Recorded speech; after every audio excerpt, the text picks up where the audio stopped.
Hello everyone and welcome back to another edition of West Ham Fan TV's On The Social. This is the show where you take control and send in questions for me to answer.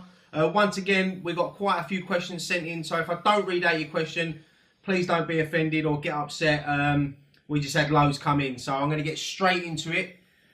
Starting off, one here from Twitter, at Darren Bow 1987.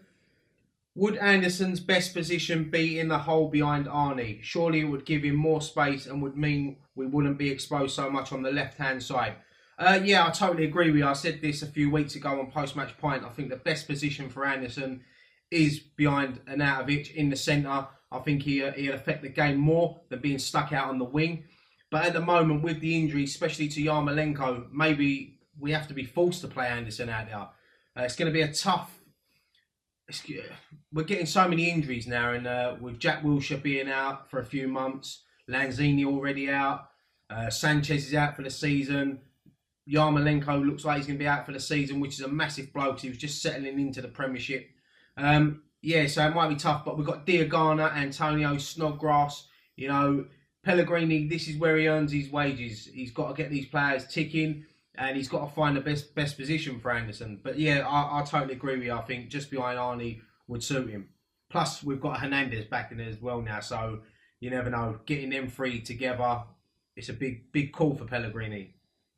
Right, at _Ems_DJ. Should we keep Carroll beyond his contract? Many opposition fans fear him and say their team can't defend against him. Unreliable as he is, until a similar player is available, is it better to have the option of playing him when he's fit, especially as we, as a club, are injury prone? Yeah, I mean, look, Andy Carroll splits a lot of fans. He's frustrating that he's injured all the time. I know he doesn't do it on purpose, but how long can we keep paying him for? I think he's got the option. I think his contract runs out in the summer. He's got an option of a 2-year extension. Whether that's going to get triggered, I don't know. But for me personally, I'd love to keep Andy Carroll because, as you say, on his day, he's unplayable. Every club would love a striker like him, fully fit, to come off the bench and affect games. Me personally, I think if Andy Carroll loves this club as much as he says he does, he's taken a lot of money off us and played not a lot of football over the last 5-6 years. Personally, I think he should maybe have a pay-as-you-play deal. Something in his contract like that if he wants to stay. If not, unfortunately, I'm going to have to release him. Right. James Amas, do you think we will have a chance to win the cup? Yeah, I mean, well, we're going to be in 2 cup competitions, but I take it you mean the Carabao Cup. Yeah, why not? If we put a strong team out against Spurs, as we know, they've got a tough game on the Monday just before they play us against Man City. So they'll probably put out a weakened team, but a weakened Spurs team is still going to be a good team. So we have to be on top form. Last season, we dumped them out of the cup in the same round, beating them at Wembley 3-2. So they're going to be up for a little bit of revenge. They've got a good travelling support. They've got 4,800, I think it is, 5,000 fans. So it's going to be a noisy away end. So we've got to really get behind our boys and, hopefully we can go through. And yeah, of course we can have a good run in the cup. Pellegrini's won this cup competition before. So yeah, we definitely need a trophy. Right. David Mandalia. Would you take João Mario back? Personally, I think he will add more pace and creativity in the midfield. He didn't do much wrong when he came in on loan last season. I totally agree. I think we should have gone for him in the summer. I think we should have got him back on loan or got him on a permanent deal. I think he adds a lot to our midfield. As you say, creative. He was really getting into his stride towards the end of last season. A couple of goals. He's a good player, so I definitely would love to see us go back in for him in January. If not us, it's definitely going to be another Premier League team bringing him in. Right, Ben Watts. Do we rely on Arnie too much? Because when he ain't playing the best, we don't look like we have got a plan B. Yeah, I sort of agree with that. We do rely on him a bit too much. He's playing. Looks like he's playing with an injury at the moment, and if we had other fully fit strikers, maybe we could afford to rest him. But look, Arnie's Arnie. He wants to play and he's effective on the pitch. We know that. He will get us goals. He'll create goals. And hopefully now that Hernandez is back, him and Arnie can get a little combination going because them two together work well. We see it on Saturday against Spurs. It was offside, but it was a great little 1-2 link-up play. So, yeah. But as for Plan B, if Arnie gets injured, then, yeah, this is where Pellegrini earns his money. He's got to rotate that system and, maybe Hernandez up top, Antonio up top. We've done it before, but let's hope, fingers crossed, that Arnie stays fit. Right, Stephen Reeves. Who will replace Yarmolenko as he is out for a reported 6 months? Yeah, I mean, this time now for players like Antonio, Snodgrass, Diagana to step up. Diagana's been given, he probably didn't want to earn his opportunity with a player getting injured, but he's going to get probably some game time now. And we've seen him in against Macclesfield. He ran the show and he come on and got a bit of Premier League experience against Man United and Tottenham at the weekend. So, yeah, but I think Antonio will probably be first choice. Antonio really needs to step it up this season. He's been poor for a long time now. We know he's got it in the bag. He's a good player. He's strong, but he's just lost a lot of confidence. So he needs to find that confidence quick because we need to start winning games. Right, moving on. Ali Shah. Since Yarmolenko seems out for the rest of the season, do you think we should look to bring in another winger in January or give the likes of Antonio or Diagana a chance?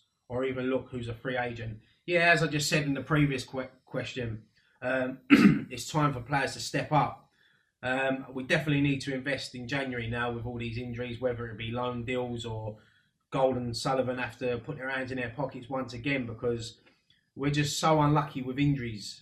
We always have been. It's been like this for a long time, but Yarmolenko's a massive blow, so we've got to get starting on Saturday against Leicester. Whoever starts, they've got to cement their place in the first team. Right, moving on. Philip Bora. We thought we had turned a corner after Everton, Chelsea and Man United, and then we blew it against Brighton and Spurs. I think we are playing good football mostly, and results will come. Do you agree? Yeah, I agree. We haven't been that poor. I think we've lost 6 out of our first 9 games, but look at the teams we've played. But then again, look at the teams we've picked up points against. So, yes, I've got a feeling it will turn. It will turn. It has to turn because you can't keep playing good football and not winning. You've got to start playing a bit scrappy and getting the 1-0 wins because you need to get points on the table and move up that table because you don't want another season where we rely on 3 worse teams than us because at the moment there are 3 or 4 worse teams than us. But look, if they pick up a bit of form and we don't start winning, we're going to be dragged right into it. Right, Ben Tor, double question here. Will West Ham be a bigger and better club in the future? Ben, I hope so, mate. I really do hope so. Second part of your question, will Sullivan and Gold sell West Ham? This sort of linked into will we be a bigger and better club? Because if Gold and Sullivan sell the club, then there's room for investment, more money to spend, improving the stadium. But at the moment, West Ham, we are a big club. I'm not going to say we're with the elite top 4, top 6, but we are a big club. We just need to start. We need to start finishing higher in the table, stop these yo-yo seasons, and get a trophy on the get a trophy in our cabinet because we haven't had one for a very long time. And as for will Gold and Sullivan sell the club, yeah, one day they will. One day they will. Probably once we get given the London Stadium and they can cash in and then move on. Right, Warren Effany. 4 out of the next 5 league games are against teams we should pick up points against. If we don't pick up points against Leicester, Burnley, Huddersfield and Newcastle, do you think Pellegrini's job could be on the line? 100%. 100%, because if this was Slaven Bilic, if this was David Moyes, people would be crucifying them now. Pellegrini sort of got off of it a little bit because we ain't been playing too bad, but these are the games where you've got to start picking up your points. You've got anything off the top 4, top 5, top 6 is bonus points for me. You need to start picking up points against teams like Burnley, Huddersfield, Leicester, Newcastle. You have to, because if you don't, if we go and lose these next 4 or 5 games, then we are in serious trouble. And, it's just going to be another long, hard season. And we've invested over 100 million in the transfer window. So it's pretty poor. It's pretty poor. But as I said in the previous question, we have played some tough teams. We've started off against some really tough teams, but we lost against Bournemouth and Wolves at home, where really, no disrespect to them, we should be picking up points against them teams. Right, moving on. Colin O'Toole. Bohemians of Dublin, Ireland have released an away shirt that's causing a bit of an internet storm. Who would you like to see on a shirt? He's put a picture here, so I'll turn that around and show you. So that's the shirt there. Yeah, Bob Marley on a football shirt. That's a crazy one.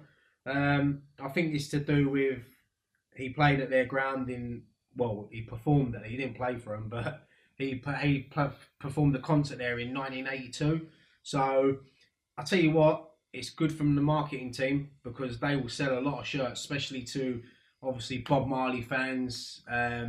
Probably people in Jamaica will see that and they'll be buying them. So it's good. But from a West Ham point of view, who would I like to see on the shirt? You know,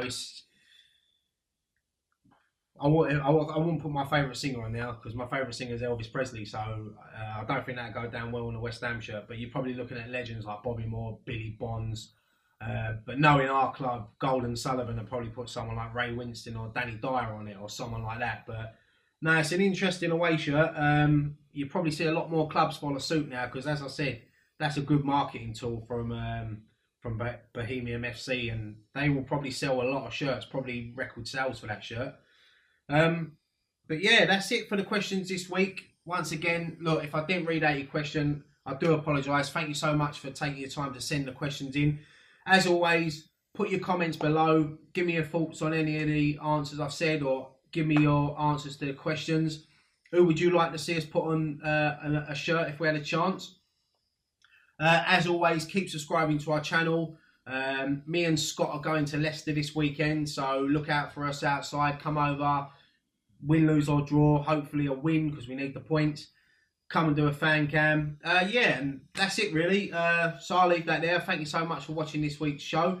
I'm Ryan Archer, West Ham Fan TV. Come on, you Irons.